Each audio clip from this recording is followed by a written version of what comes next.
Vamos a comenzar con la palabra de Dios del día de hoy. Recuerden que hemos visto una serie, la serie de Jonás. Es importante, de hecho yo al principio les comentaba que acerca de que pues lo que más se pudiera no se la perdieran. Desafortunadamente no todos han estado y se han perdido algunas prédicas, pero la verdad es que aquí nos ha dejado muchísima enseñanza. Y hoy vamos a ver una prédica en dos partes que vamos a ver con el mismo título. Lo vamos a ver esta semana y lo vamos a continuar la semana que entra, porque es una prédica algo larga, ¿sí? Entonces se me hizo demasiado largo hacerlo en un solo domingo, aunque es el mismo título y todo, pero se me hizo complicado hacerlo porque sí es un poquito larga. Y el tema se llama el ayuno más grande de la historia, ¿sí? Y quiero que abran sus Biblias en Jonás capítulo 3, versículo 4 y 5. Vamos a empezar con ese versículo. Quítale la silla ¿cómo se llama? Encímalas.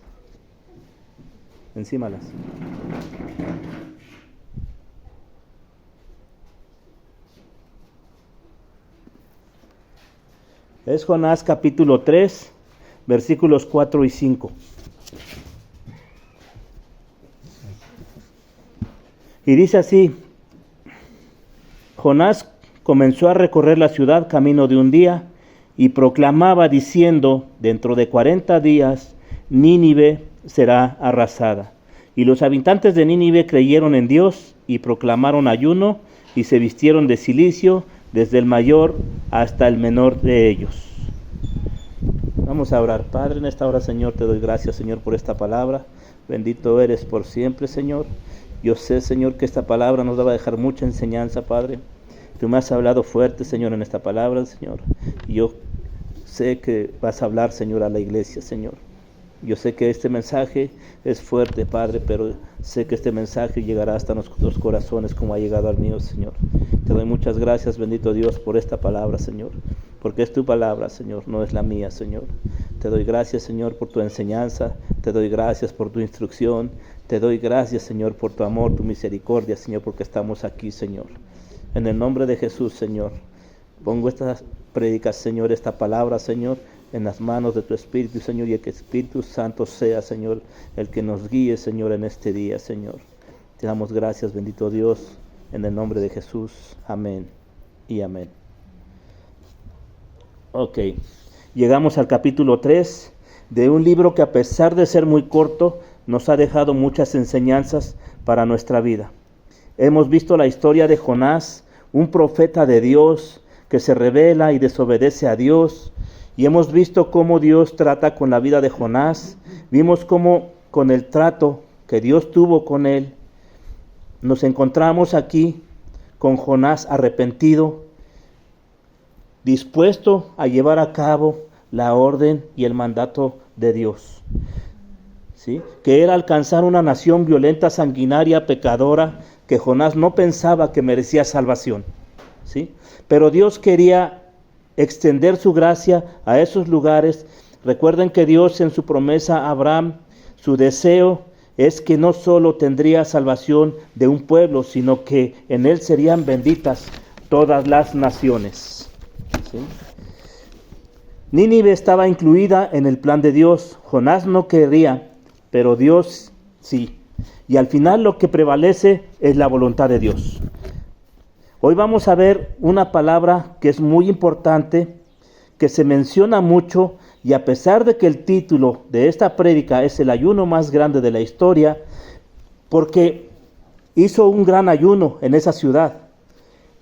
El tema o la palabra que vamos a ver más el día de hoy es el avivamiento, ¿sí? La palabra avivamiento se escucha mucho en los círculos cristianos, especialmente en medio de los movimientos más carismáticos. Es muy común hablar de avivamiento. No es una palabra pentecostal, como algunos lo pueden pensar, no es una palabra de una denominación o de una corriente religiosa en particular. La palabra avivamiento solo refleja, ¿sí?, un obrar poderoso de Dios, ¿sí? Eso es lo que refleja el avivamiento. El problema de hoy no son las palabras, sino lo que entendemos con las palabras. Porque cuando hablamos de avivamiento y vemos videos de avivamientos hoy en internet, en las redes sociales, lo que encontramos es ruido, gente muy emocionada, gritando descontroladamente, gente cayendo por el suelo, mucha bulla en medio de las reuniones y cosas similares y tremendas, ¿sí?, que hasta gente vomitando inclusive, y a eso le llaman avivamiento. Pero nosotros vamos a la historia bíblica.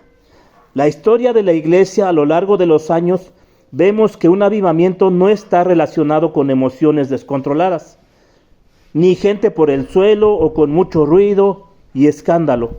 La palabra avivamiento la podemos encontrar relacionada con tres cosas que nunca cambian en todos los avivamientos. ¿Qué podemos conocer? La primera cosa que lleva a un avivamiento es enfrentarse a la palabra de Dios. Todo avivamiento empieza cuando la palabra de Dios es expuesta con fidelidad y de una manera sana y correcta. La segunda cosa que marca un avivamiento cuando se expone la palabra de Dios con fidelidad es el quebrantamiento del corazón. Esas dos.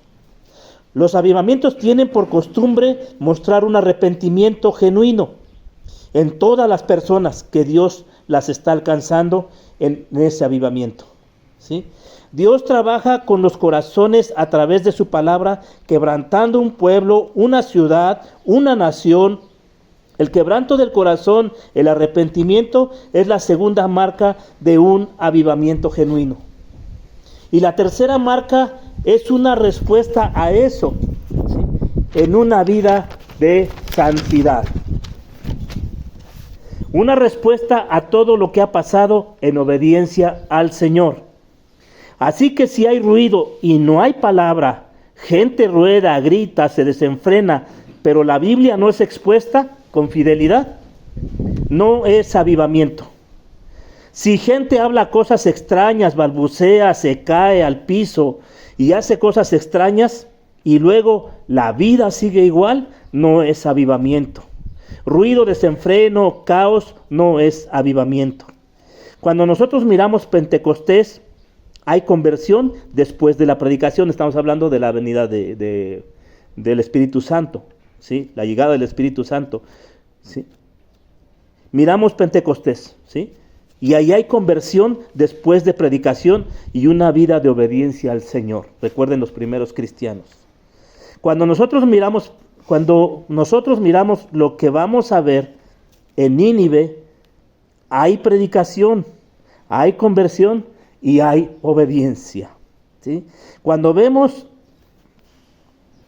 a Jonathan Edwards, ¿sí?, es uno de los avivamientos más famosos que ha habido. Jonathan Edwards. Inclusive lo pueden buscar y pueden buscar el mensaje, ¿sí? Y le llaman el gran despertar, ¿sí?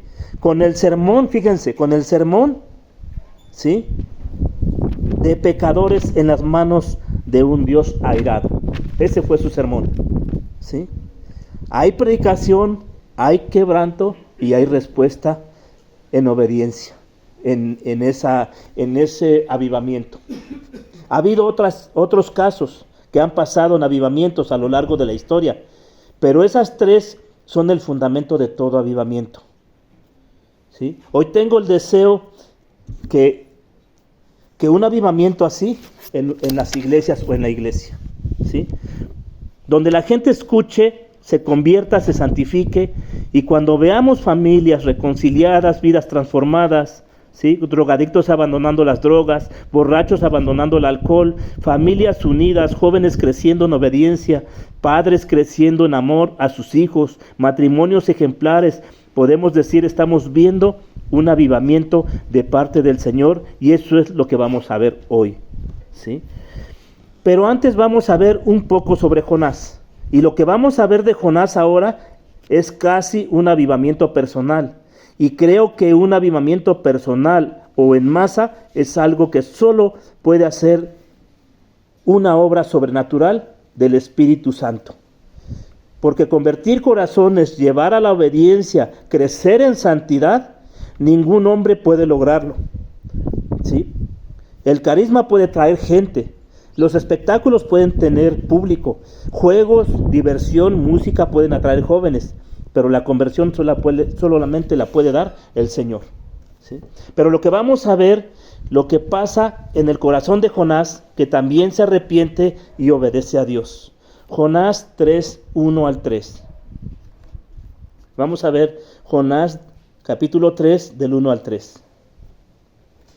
Y vino palabra del Señor por segunda vez a Jonás diciendo: levántate y ve a Nínive, la gran ciudad, y proclama en ella el mensaje que yo te diré. El mensaje que yo te diré. Jonás se levantó y fue a Nínive, conforme a la palabra del Señor. Prácticamente estamos leyendo Jonás 1:1. Es como el inicio del libro. Así empezó la historia, con una sola diferencia. ¿Cuál diferencia creen ustedes que hay?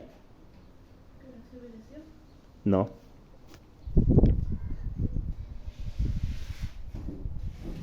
La gran diferencia es que vino palabra del Señor por segunda vez. Por segunda vez a Jonás. Así empezó el inicio. Por segunda vez. Segunda oportunidad. Y conocemos la historia de todo lo que pasó antes de llegar aquí. Después de todo lo que pasó y después de esa oración de Jonás en el vientre del pez, algo ha pasado, algo ha cambiado, porque es la misma instrucción, la misma ciudad, el mismo destino, mismas palabras, pero con la actitud de Jonás cambiando. Y no decide huir, ahora va para Nínive. Y eso es lo que Dios espera de nosotros. Cuando hemos fallado, cuando hemos pecado, vino palabra del Señor por segunda vez y nos dijo: levántate y ve a hacer conforme a mi voluntad. Y dice: esposo, ama a tu esposa como Cristo amó a la iglesia. O esposa, sujétate a tu marido como al Señor. O hijos, honrar a vuestros padres como corresponde. Dios espera honra. Dios no nos ha dicho una sola vez las cosas. Vino palabra por primera, segunda, tercera, cuarta y quinta. Lo que decías hace rato, Nani. Muchas de las cosas que predicamos aquí ya las saben, ¿sí? Ya las sabemos. No decimos nada nuevo, predicando los secretos más profundos de Apocalipsis o desglosando las profecías más complejas de Daniel. Estamos predicando de pecado, arrepentimiento y obediencia, hablando de lo que muchos ya saben, pero es el Señor trayendo palabra por segunda vez y esperando que su palabra, cuando recibiste, dé fruto. Porque Dios no busca un remordimiento, busca un arrepentimiento que dé fruto. ¿Sí? En que cosas cambien, en que actitudes cambien, en que nosotros nos movemos ya no en la dirección de huir de lo que Dios ha dicho, sino de obedecer lo que Dios ha mandado. Porque muchos ya hemos pagado las consecuencias de huir de Dios. Yo lo he pasado, ¿sí? He pagado las consecuencias de alejarme de Dios. Y eso no es muy grato, ¿sí? Pero si Dios me habló por segunda vez, hay algo maravilloso aquí. Dios no desprecia a sus siervos. Dios tenía todo para desechar a Jonás. Dios pudo haber dicho: Jonás, eres un profeta, ¿sí? Y lo pudo hacer. Un creyente, una persona del pueblo que se revela, puede ser, pero Jonás era un profeta. Era un profeta. Y Dios le dice: de ti espero lo mejor, la obediencia plena. ¿Sí? Yo en parte pienso algo, ¿sí?, de los pastores hoy en día. ¿Por qué? Porque Dios espera obediencia de todos los creyentes, obediencia de todo el pueblo. Pero cuando Dios habla de sus pastores, les pide que sean irreprensibles. De los pastores, Él espera que como Pablo digan, imitadme a mí como yo imito a Jesús. Por eso muchas veces lo que se demanda en nosotros es muy alto. A pesar de que muchos artículos de que el pastor es una oveja más, que también peca, que también falla, es preocupante esos artículos porque sí somos ovejas también, eso es muy cierto. Seguimos siendo tratados por el Señor, también es cierto, pero obviamente el Señor demanda de nosotros cosas. El apóstol Pablo le dijo a Timoteo que nadie ponga en poco tu juventud, sino sé ejemplo a los creyentes en palabra y en conducta, en fe, ¿sí?, en amor y en pureza. Eso le dice. ¿Qué le da a entender? Vas a pastorear gente. Y de ti, aunque seas joven, se espera una cosa, que seas ejemplo en todo lo que hagas, todo lo que digas y cómo te portes. La gente que te va a mirar a ti quiere ver en ti lo que Dios pide del pueblo, ser un buen ejemplo. Pablo no era perfecto, Pablo se equivocaba, pero Pablo no decía, no me miréis a mí, que soy una oveja normal y corriente. Pablo sabía, como apóstol de Jesucristo, que tenía un llamado, ser un ejemplo de imitar a Cristo para que la iglesia lo mirara. Y cuando no tenía un referente, les dijera, mírenme a mí, porque yo estoy mirando a Jesús. Cada vez más se está bajando los listones de los púlpitos, de los cargos en las iglesias. Se baja más el listón de los diáconos y pastores. Y eso trae cada vez más muchas iglesias desordenadas. Porque si el pastor no vive, ¿cómo pide? Si no ejemplifica, ¿cómo enseña? ¿Sí? Y como no vive, la iglesia muchas veces hace lo que le da la gana. ¿Sí? Antes era un poco diferente. En la historia los pastores eran más serios, con una presencia diferente, de respeto, hombres de familia, serios. Ahora se ve cada cosa que es sorprendente en los púlpitos.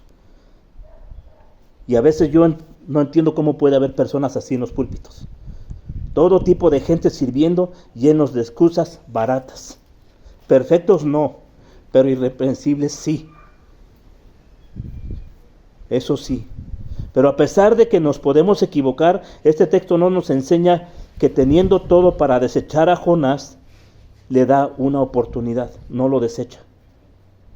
Lo restaura. Jonás no es el único caso que es siervo de Dios, peca y lo restaura.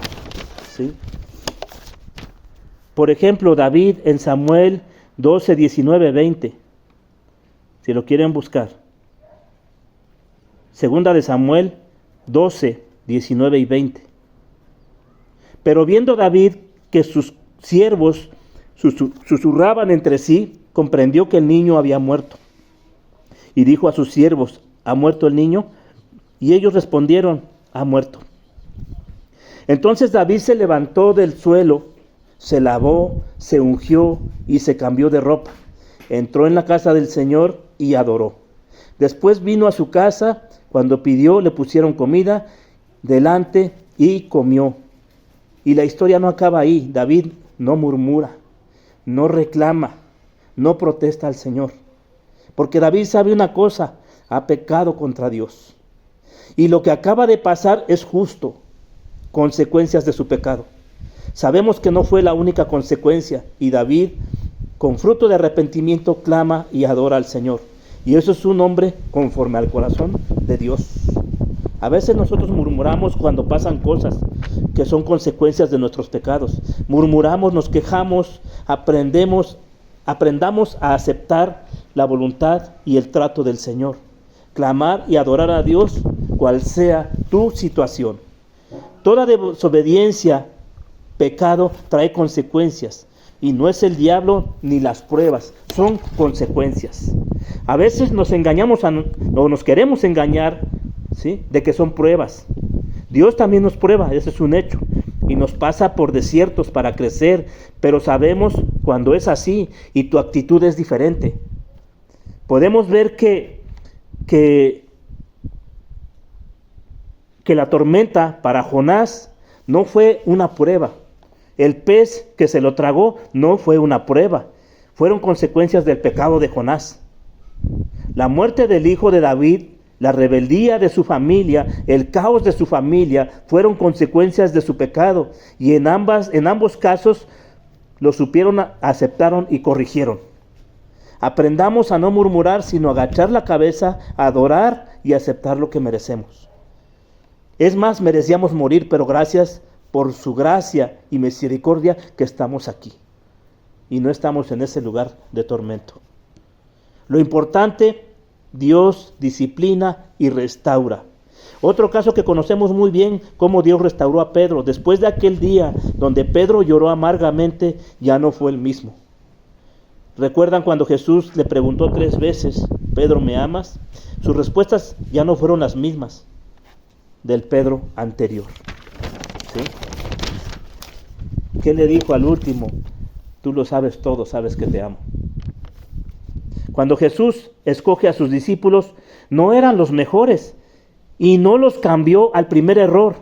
Él trató con ellos, con cada uno, Él los discipuló, les enseñó, y Dios no solo da segundas oportunidades. Lo que acabas de decir, Dios nos habla 1, 2, 3 veces. Dios no nos habla muchas veces, nos da muchas oportunidades, ¿sí? A mí no me ha perdonado 1 o 2 veces, pero también no podemos excusarnos en eso y hacer lo que queramos y confiar que Dios perdona, ¿sí? A Dios no lo podemos engañar, no podemos abusar de la gracia de Dios que tenemos. Dios restaura a David, a Jonás, a Pedro y nos restaura a nosotros. No es un Dios que mata. Dios utiliza el púlpito, inclusive en estos tiempos, como un pez. Utiliza su palabra como una tormenta para hablarte, ¿sí? Para hablarles a ustedes, para hablarme a mí. A veces es duro, pero aprendemos a ser diferentes, a ser humildes, a tener un corazón contrito y humillado que Dios no lo desprecia. Ahora vamos al segundo punto. Ya vimos el cambio de Jonás y no huye a Tarsis, ahora obedece a Dios y se va a Nínive. Ahora vamos a ver algo importante, el gran sermón de Jonás, el gran sermón de Jonás. Después de pecadores en las manos de un Dios airado, que les decía yo hace un momento, después del sermón del monte de Jesús, es el mejor sermón de la historia, es este de Jonás. Vamos a ver Jonás 3, capítulo 3, versículo 4.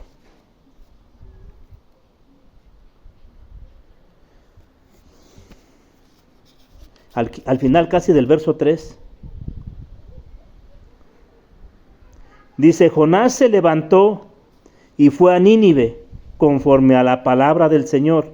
Y Nínive era una ciudad sumamente grande, de un recorrido de 3 días. Jonás comenzó a recorrer la ciudad camino de un día y proclamaba diciendo, en 40 días Nínive será arrasada. Vemos que Jonás no llegó con un cartel diciendo, sonríe, Jesús te ama. No se paró en las esquinas donde pasaban los carruajes con su letrero, Jesús te ama y tiene un propósito para tu vida. Ese no fue el sermón de Jonás. El mensaje de Jonás tampoco fue el sermón de Juan, dice el mensaje de Jonás, y tampoco fue el sermón de Juan el Bautista, ni el sermón de Jesús. Jesús no llegó a las prostitutas, a los pecadores con un mensaje de amor. No era el sermón de Pedro tampoco, ni de Pablo. Es el sermón de muchas iglesias el día de hoy, porque el sermón de muchas iglesias no se parece al sermón de los siervos de Dios de la Biblia.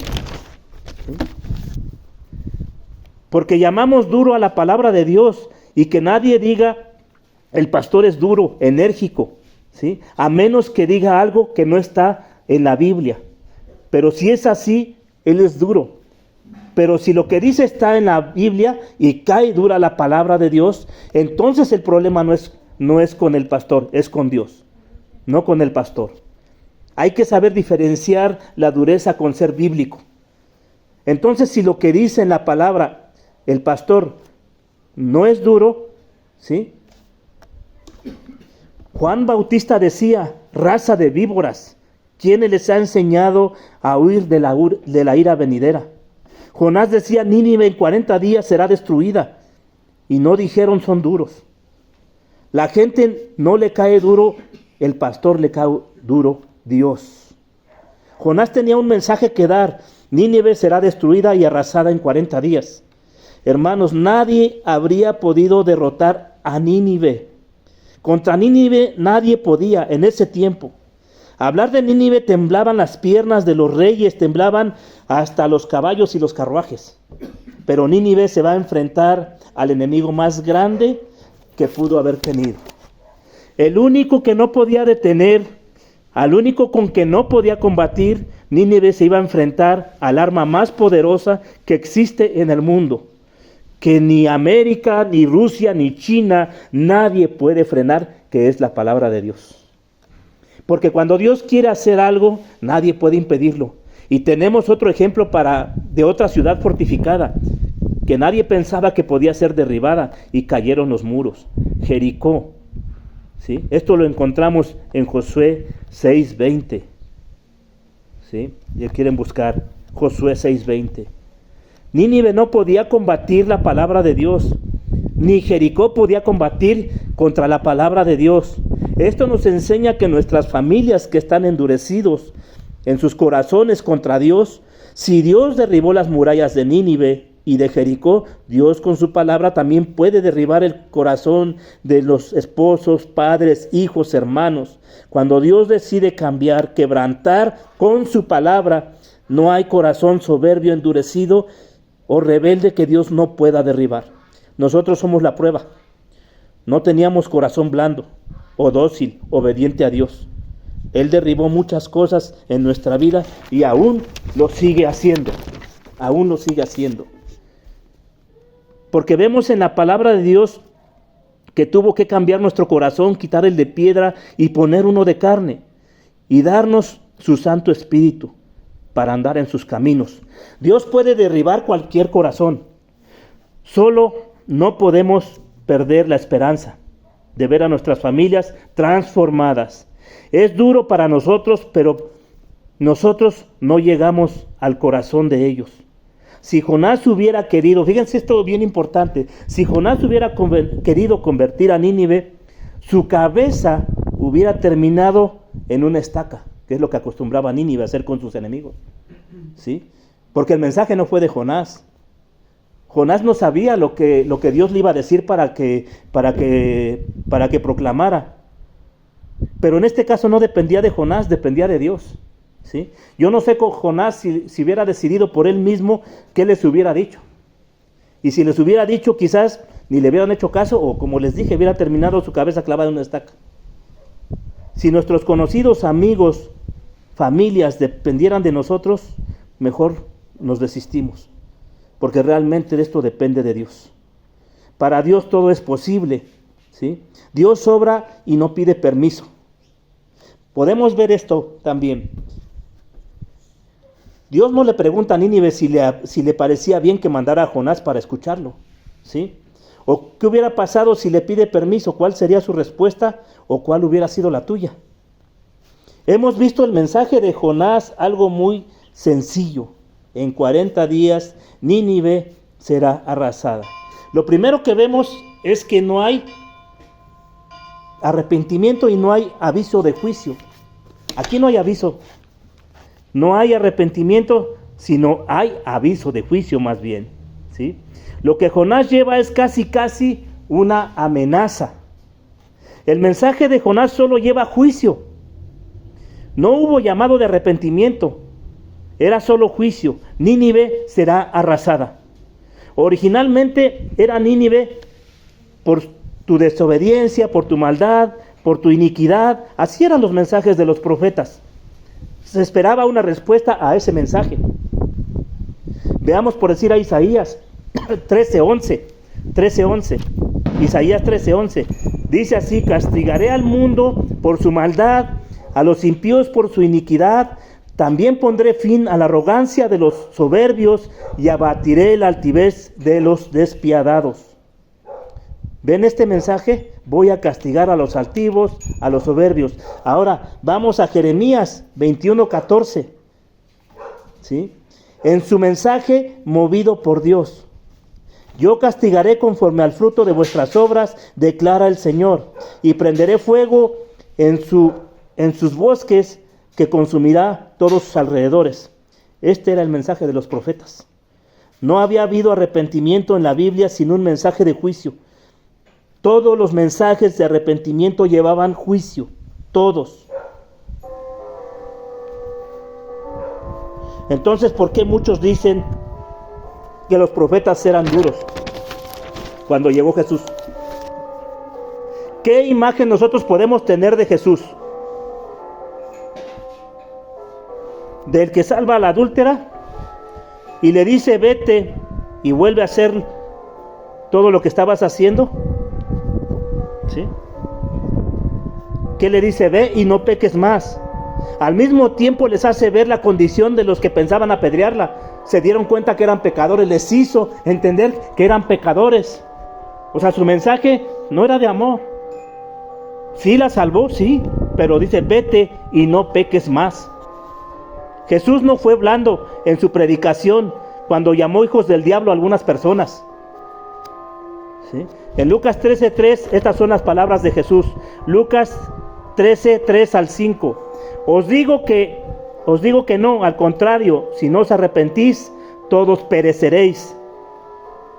Igualmente, ¿o pensáis aquellos que sobre los que cayó la torre en Siloé y los mató eran más deudores que todos los hombres que habitan en Jerusalén hoy o en este tiempo? Os digo que no, al contrario, si no os arrepentís, todos pereceréis igualmente. Estas no eran palabras de un profeta del Antiguo Testamento. Jesús predicaba juicio. También decía, si tu ojo es ocasión de pecar, arráncatelo, porque es mejor entrar tuerto en el cielo que con 2 ojos al infierno.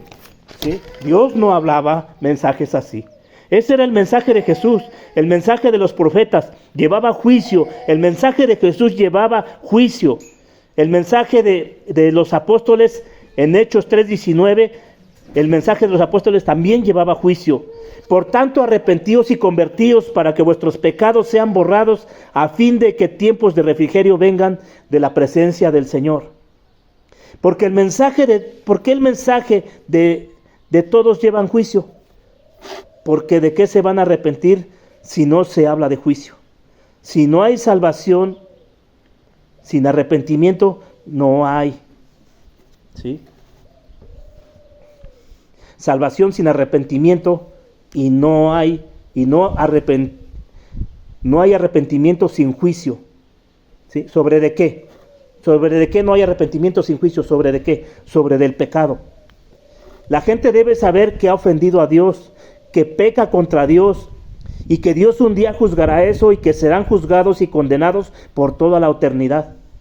Y entonces, ahora que van a ser condenados eternamente por sus propios pecados ante un Dios justo y santo, entonces verán a Jesús y dirán, dame a Cristo, es mi única esperanza. Por eso hay gente que va a Jesús, ¿sí? Mucha gente así va, mucha gente va, ¿para qué? Para que le arregle la economía, para que le cure la enfermedad de alguien o de ellos mismos, para que le arregle un problema, el matrimonio, o cuando todo se calma, se cansan y se vuelven al mundo. ¿Sí? Porque no fueron al Salvador, fueron al solucionador de problemas. Hay mucha gente en las iglesias que no se ha convertido, que no ha nacido de nuevo, porque nadie les ha dicho la verdad. El pecado te lleva al infierno y Jesús es tu única esperanza. No debes aceptar a Jesús para llenar un vacío en tu corazón, para que cure tu depresión. Necesitas que Jesús pague por tus pecados. Necesitas creer en la cruz que hizo Él lo que debíamos haber hecho, el pago que deberíamos haber pagado, ¿sí? Si no pones tu fe en Cristo, vas a perecer por la eternidad, ¿sí? La condenación eterna es de un justo Dios. Entonces la gente buscará a Jesús en busca de misericordia. No es que Jesús no pueda sanar, arreglar tu depresión, tu matrimonio, tus problemas. Claro que puede. Principalmente te da paz para enfrentar lo que sea. Pero es claro, primero buscad el reino de Dios y su justicia, y todo lo demás será añadido. Es clara la palabra de Dios. El problema es que se ha rebajado el mensaje. ¿Y por qué lo rebajamos? La palabra rebajar, ¿a qué nos suena? Porque el evangelio de la prosperidad, ¿sí? Porque hoy es moda predicar así. Puro amor, pura solución. Si Jeremías, Isaías se levantaran hoy, los llamarían no duros, durísimos. Juan Bautista igual, y probablemente si viniera Jesús le llamarían duro. ¿Pero qué es duro? ¿Por qué la gente, por qué es duro? ¿Por qué la gente ama tanto su pecado que todo lo que lo confronta le es duro? Hay gente que dice, si queremos que la gente venga a la iglesia, no debemos predicar así. Quieren ver sus iglesias a reventar. Porque si iglesias sí, para flojos hay, para falsos creyentes hay. El diablo tiene una sinagoga para cada quien, ¿sí? Él va a montar una iglesia al gusto para que calmen su conciencia creyendo que son cristianos, sin serlo. El diablo tiene todo eso preparado, iglesias como la iglesia de Hillsong.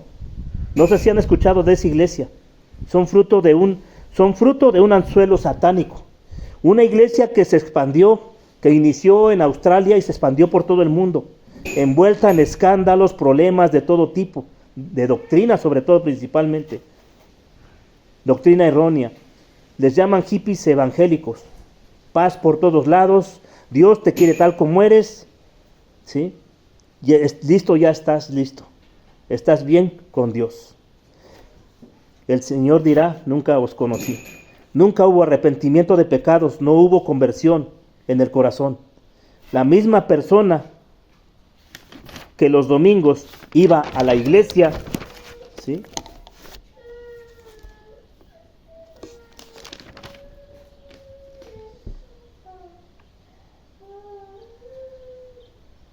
La diferencia, ¿sí? La diferencia nada más es que la persona iba todos los domingos a la iglesia. Dios no nos ha llamado para que solo vayamos a la iglesia los domingos.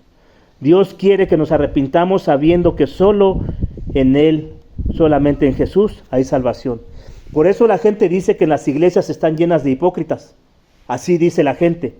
Y no están llenas de hipócritas, son gente que piensa que son creyentes y hacen ver mal a Jesús. ¿Sí?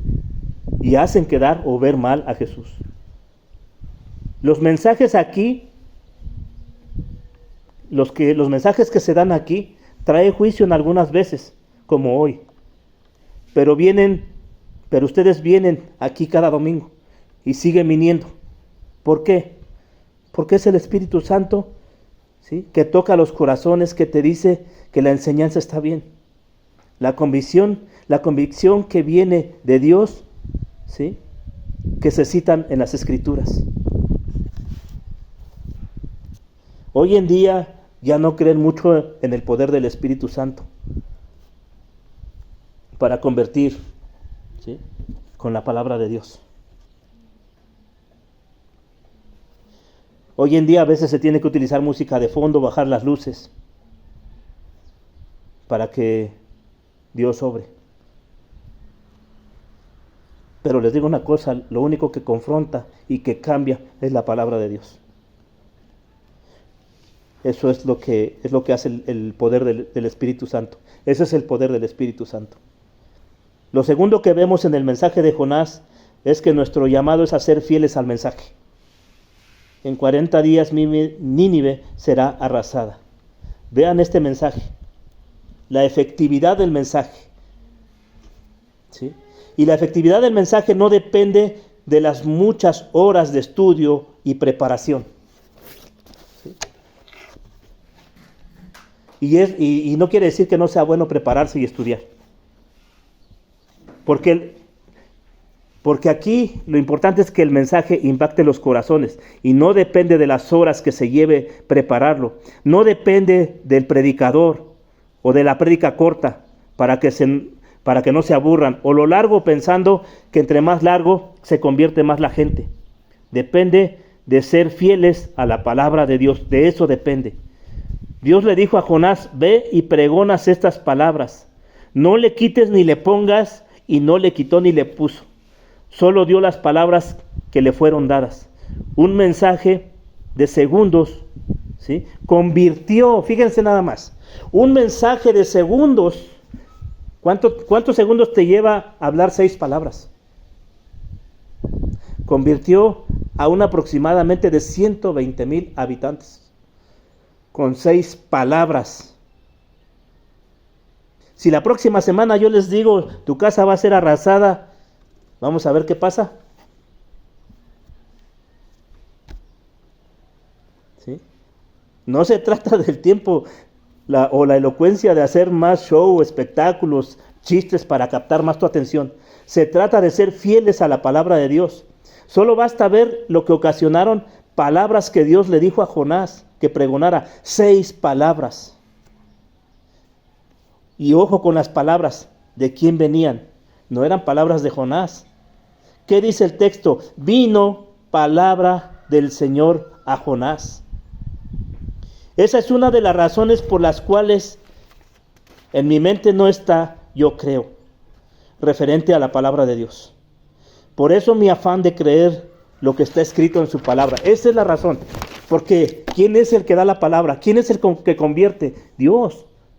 Y lo hace por medio de su palabra. Esa es la razón por la que me guío, por el respaldo bíblico. ¿Sí? Yo no creo saber más que lo que está escrito aquí. Y esta es una prueba. Esta es una prueba. ¿Qué le dijo Pablo a Timoteo? En 2 de Timoteo 4, del 2, capítulo 4. Encargo solemnemente en la presencia de Dios y de Cristo Jesús, que ha de juzgar a los vivos y muertos por su manifestación y su reino.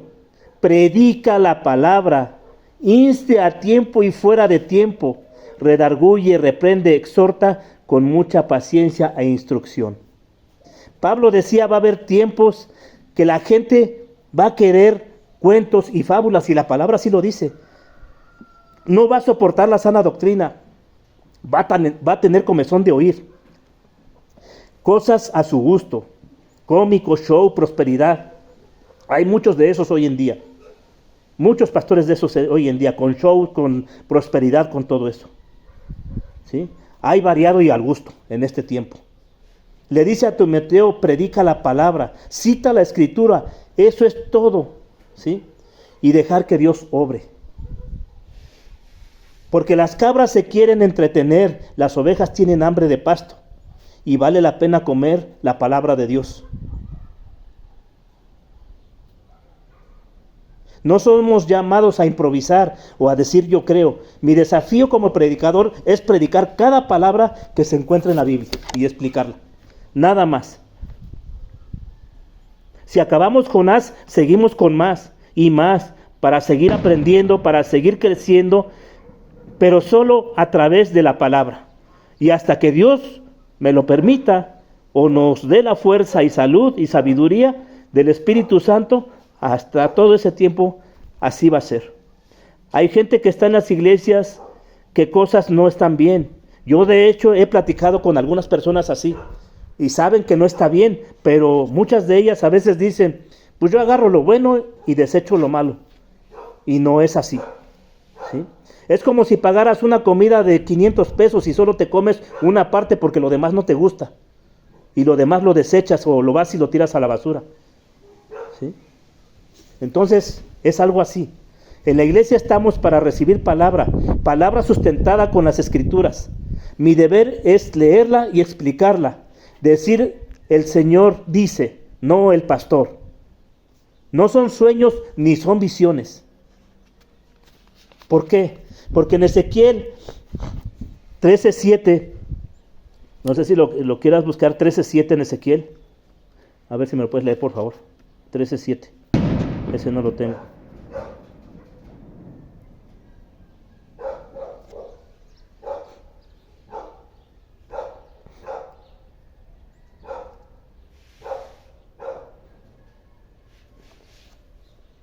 No habéis visto visión vana y no habéis dicho adivinación mentirosa, pues ¿qué decís? Dijo Jehová, no habiendo yo hablado.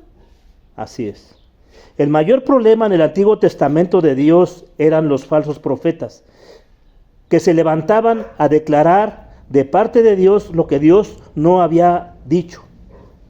El mayor problema en el Nuevo Testamento era la llegada de falsos profetas que hacían lo mismo.